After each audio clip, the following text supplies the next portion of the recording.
안녕하세요.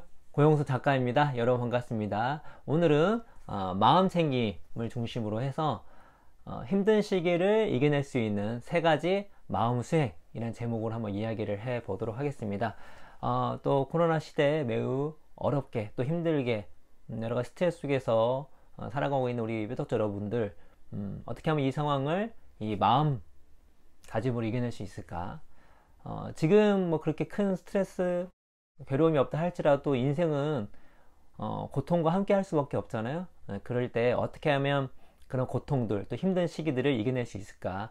책에 나온 내용 중에 세 가지 정도를 여러분께서 잘 생각하시고 인지하시고 또 실천한다면 그런 힘든 시기를 좀 더 지혜롭게, 좀 더 덜 괴롭게, 더 나아가서 이 괴로움이라는 것은 어떤 문제가 복잡하게 얽혀 있을 수 있거든요.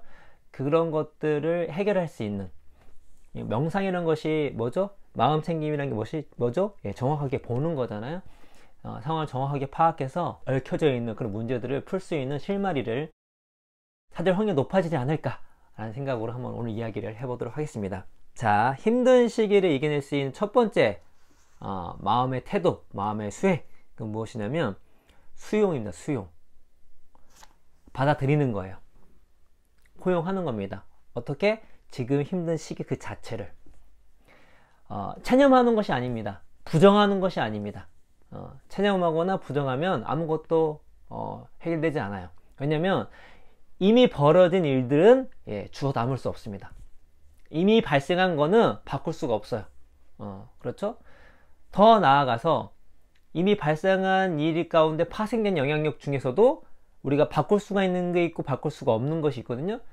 그러니까 내가 지금 벌어진 일 플러스 벌어진 일 때문에 파생되는 것 중에 내가 통제할 수 없는 그런 상황들을 어떻게 한다? 수용, 받아들이는 것이 되게 중요합니다. 왜? 그냥 벌어졌기 때문에. 이것이 나의 인생이기 때문에. 그래서 읽어드리면, 분명히 말하지만 수용은 수동적 체념이 아니다. 인정이나 무관심이나 패배도 아니다. 수용은 현재 벌어지는 일을 그냥 받아들인다는 뜻이다. 그 일이 좋거나 아무래도 상관없거나 다 포기해서가 아니라 이미 벌어지고 있기 때문이다. 수용은 우리가 명확하게 보고 효과적으로 대응할 방법을 결정할 수 있도록 눈을 크게 뜨고 바위 덩어리를 똑바로 바라본다는 뜻이다. 우리는 살면서 고통을 당하고 가족과 친구를 잃고 병에 걸리고 나이 들어 끝내 죽는다. 우리가 사랑하는 사람들도 다 그렇다. 인생에서 고통은 피할 수 없지만 괴로움은 선택하지 않을 수 있다. 이게 특히 이제 비즈니스를 하다 보면은 그런 경우도 많습니다. 왜냐면 예상치 못한 안 좋은 일들이 펼쳐졌을 때 결국 제가 경험적으로도 그 안 좋은 상황들을 빠르게 해결할 수 있었던 것은 무엇이냐면 그 안 좋은 상황을 딱 빨리 받아들이는 거예요. 누굴 비난하고 싶죠? 그렇죠? 분노를 표출하고 싶죠? 체념하고 싶죠? 회피하고 싶죠? 무시하고 싶죠? 그렇게 되면 괴로움이 사라지는 것이 아니라, 힘든 시기가 사라지는 것이 아니라 더 가중됩니다. 문제는 더 해결되지 않고 내 마음은 더 괴로워요. 더 힘듭니다. 그래서 이 수용할 수 있는 능력은 되게 중요한 능력입니다. 그리고 수용할 수 있는 능력이 커졌을 때 자존감도 높아지고요. 무엇보다 진짜 문제 해결 능력이 정말 커지고, 이 상황을 빨리 수용할 수 있는 사람일수록 리더로서 적합합니다. 근데 어설픈 리더는 어떡하죠? 누구 탓하는 거죠. 부하장은 탓하고 상황 탓하고, 그러면 정말 피곤합니다. 그리고 빨리 이 문제를 해결해야 되는데 그렇지 못하는 거죠. 그래서 체념이 아니라, 무시가 아니라 일단 이미 벌어진 거는 어떻게 바꿀 수가 없기 때문에, 더 나아가서 좀 더 나아가 보자고요. 벌어진 일 때문에 파급되는 것 중에 통제할 수 없는 것들, 어떻게 할 수 없잖아요. 이거를 받아들이는 거예요. 그래, 벌어졌다. 보는 거죠. 내가 이 상황에서 무엇을 할 수 있을까? 그래서 힘든 시기를 극복할 수 있는 첫 번째 마음 수행은 수용의 힘을 길러라 라는 것입니다. 받아들임. 그냥 그대로 받아들임. 이 훈련을 하는 게 중요합니다. 그러니까 이 책에는 수행을 하는 것이 중요합니다. 그렇죠? 그대로 받아. 그래서 여기 나온 마음 챙김을 하시면서 복식호흡, 심호흡 쫙 하시면서 고요한 가운데 정말 괴로운 일이 발생했다면 그런 상황을 그대로 받아들이는 훈련, 그걸 내 인생의 한 일부로 끌어안는 그러한 수행을 하신다면 힘든 시기를 좀 더 잘 극복할 수 있지 않을까 라는 생각이 듭니다. 그래서 그래서 멋진 말이 나옵니다. 수용은 체념이 아니다. 수용은 가능성의 문을 여는 것이다. 뭐냐? 수용은 체념이 아닙니다. 무시가 아니에요. 도피가 아닙니다. 가능성의 문을 여는 것입니다. 그렇죠? 두 번째의 힘은 감정 조절입니다. 우리가 감정이 이렇게 들었을 때 이걸 그냥 억제하려고 하거든요. 근데 단순히 억제하려고 그러면 안 됩니다. 오히려 그 감정은 이 반발심이 있어 튕겨나가는 경우가 있어요. 한번 읽어드릴게요. 감정을 조절하도록 배우면 편도체 납치를 예방할 멋진 도구를 갖출 수 있다. 그렇다고 당신의 감정을 무시하거나 억누르거나 함부로 제거한다는 뜻은 아니다. 실제로 감정을 억누르며 역효과를 낼 수 있다는 연구 결과도 있다. 스탠퍼드 대학의 제임스 크로스 교수는 사람들이 부정적 감정을 억누르려 해도 실제로 억누르지 못한다는 사실을 알아냈다. 그들은 감정을 억눌러서 겉으로는 멀쩡해 보인다고 생각했지만 속으로는 전혀 아니었다. 감정을 억누르지 않은 사람들과 마찬가지로 감정을 다스리는 변형계가 똑같이 작동했고 어떤 경우엔 더 활발하게 작동하기도 했다. 콜롬비아 대학의 케빈 옥스너 교수는 fMRI를 이용해 뇌 활동을 연구하여 똑같은 결과를 얻었다. 요점은 어떤 감정을 느끼지 않으려는 노력의 효과가 없으며 경우에 따라서는 상황을 더 악화시키기도 한다는 것이다. 뭐죠? 우리가 오는 감정을 막 억누르면 억누를수록 그 뉴턴의 역학처럼 반작용이 바로 생긴다는 거죠. 그래서 감정을 억누르는 것이 아니라 유수를 하듯이 잘 이렇게 조절을 해서 넘기는 게 중요합니다. 그래서 어떻게 넘기냐? 그래서 쭉 얘기 나오는데 감정 조율을 하는데 어떻게 정서명명하기를 해라. 그러니까 감정에 이름을 붙여라. 제가 이 얘기는 정말 많이 말씀드렸죠? 우리가 어떤 감정이 들었을 때 그 감정이 어떤 감정인지 생각해 보는 거예요. 그러니까 내가 화가 났어요. 근데 화라는 감정이 있는데 보통 우리가 어떤 감정이 확 들었을 때는 그 감정이 나를 잡아먹습니다. 그래서 그 감정이 어떤 감정이 좋다 생각하지 않는 경우가 많아요. 그런데 내가 지금 들고 있는 이 감정이 뭐지? 슬픔인가? 분노인가? 또 어떤 분노지? 실망감에 대한 분노인가? 일이 내 자신에 대한 문제에 대한 분노인가? 타인에 대한 분노인가?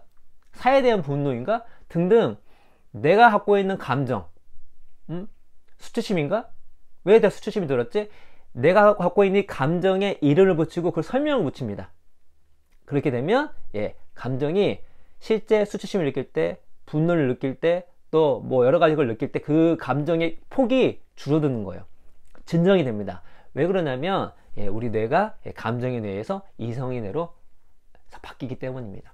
그래서 특히 정서명명하기, 감정에 이름표를 붙이고 혹은 일기를 쓰고 혹은 이 감정에 분석적으로 다가섰을 때에 감정을 조절할 수가 있다는 것입니다. 그래서 제가 완벽 공부법 때도 그 긴장 많이 하는 경우, 시험에서 긴장 많이 하잖아요. 그게 유전사상 걱정쟁이형이 있습니다. 심한 경우가 있어요. 그럴 때에는 시험 가기 전에 야 긴장하지 마 하면 더 긴장할 수밖에 없습니다. 여기에 있던 것처럼. 그런 게 아니라 내가 지금 갖고 있는 긴장에 대해서 내가 어떤 긴장을 하고 있지? 그리고 이 긴장감의 원인에 대해서 한번 분석을 해보고 혹은 글로 써보고 말로 얘기해보고 그러면서 화이팅 한다면 조금 더 그냥 가는 것보다 아니면 억누르려고 했던 것보다 훨씬 낫다는 것이죠. 그런 의미에서 항상 글 쓰는 건 좋습니다. 글 쓰는 건 정말 여러 가지 좋은데 그 중에 하나가 일기를 쓰거나 내 감정이 글을 쓰게 되면 이 글을 쓰는 동시에 내 감정이 조절되는 경우가 있다. 내 감정이 그 진폭이 줄어든 경우가 있다. 진정이 된 경우가 있다. 그래서 그런 식으로 이 감정의 뇌를 이성의 뇌로 바꾸는 방식을 하게 된다면 여러분의 감정을 조절할 수 있지 않을까. 그래서 힘든 시기에 나왔던 부정적 감정들을 쫙 이렇게 다스릴 수가 있는 거죠. 다스릴 수 있을 때 그 감정이 나를 집어삼키는 것이 아니니까 반대로 이 감정을 내가 컨트롤할 수 있는 상황도 펼쳐질 수 있다는 것입니다. 자, 세 번째는 무엇이냐면 관점 전환의 힘입니다.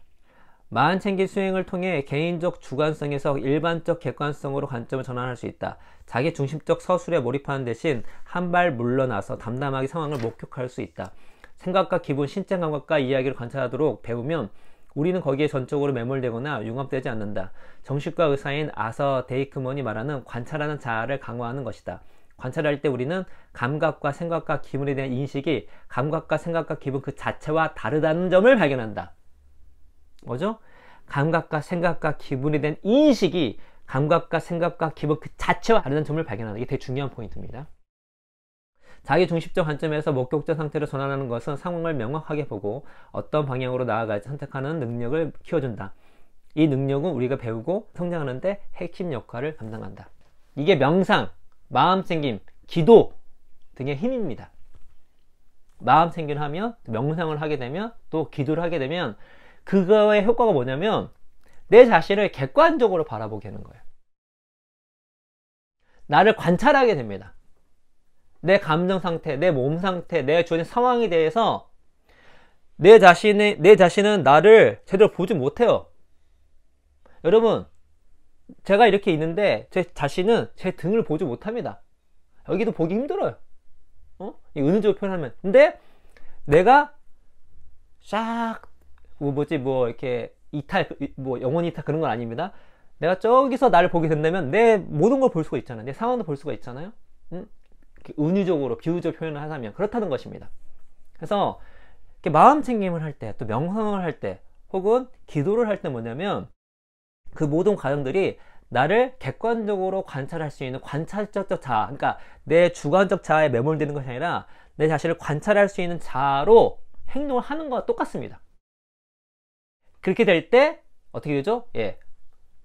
감정 조절도 되고 또 내 상황을 명확하게 보게 되니까 내가 어떻게 나아가야 되는지에 대해서 더 명확하게 알 수가 있는 것입니다. 그래서 그 수용이나 또 감정 조절이나 이 관점 전환은 다 서로 연결되어 있습니다. 그래서 명상은 또 더 나아가서 마음챙김은 나를 정확하게 보는 거예요. 상황을 명확하게 보는 거예요. 명확하게 볼 때 이 힘든 시기들을 극복할 수가 있는 것입니다. 그래서 여러분께서 이 환경 그리고 이 환경 때문에 발생한 내 감정 이런 거에 휘둘리게 되면 더욱 괴롭고 더 고통스럽고 문제 해결할 수가 없는데, 이 상황을 받아들이고 감정을 진정시키고 나를 객관적으로 보는 이 마음의 수행을 계속 하게 된다면 고통은 또 힘든 시기는 우리 인생 가운데 언제나 올 텐데 이거를 슬기롭게 헤쳐나갈 수 있는 확률이 높아진다는 것이죠. 그래서 이 책에 이런 멋진 얘기가 나옵니다. 명상 지도자인 사치다난다는 이렇게 말한다. 당신은 파도를 막을 수는 없지만 힘든 시기 파도가 와요. 파도 타는 법을 배울 수는 있다. 파도 오는 거 막을 수 없습니다. 받아들이죠. 받아들여야 돼요. 그리고 파도 때문에 오는 여러 가지 괴로운 고통들 어떻게 한다? 정서명명하게, 글씨 쓰기, 분석적 접근으로 이것들을 조절을 합니다. 그리고 관점을 전환시켜서 명상, 기도, 마음심을 통해서 파도에 몰아치는 내 자신의 어떤 그런 상황에 매몰되는 것이 아니라 저 물러서서 이 모든 상황을 한번 보는 거예요. 그렇게 하는 것이 뭐다? 파도를 타는 법입니다. 유튜브 보시면 파도, 어마어마한 파도인데 잘 타고 가는 사람 있잖아요. 우리 삶의 파도, 또 삶의 파고를 그렇게 이겨낼 수 있다는 것이죠. 그래서 우리 표력자 여러분들 수영, 감정 조절, 그리고 관점의 변화, 이 세 가지를 열심히 수행하시고, 또 마음챙김 정말 좋은 책입니다. 책 같이 읽으면서 수행하셔서 여러분의 인생의 파도를 멋지게 타고 넘어가는 우리 표덕자 여러분 됐으면 좋겠다는 말씀을 드리면서 오늘 이야기는 이것으로 마치도록 하겠습니다. 여러분 감사합니다.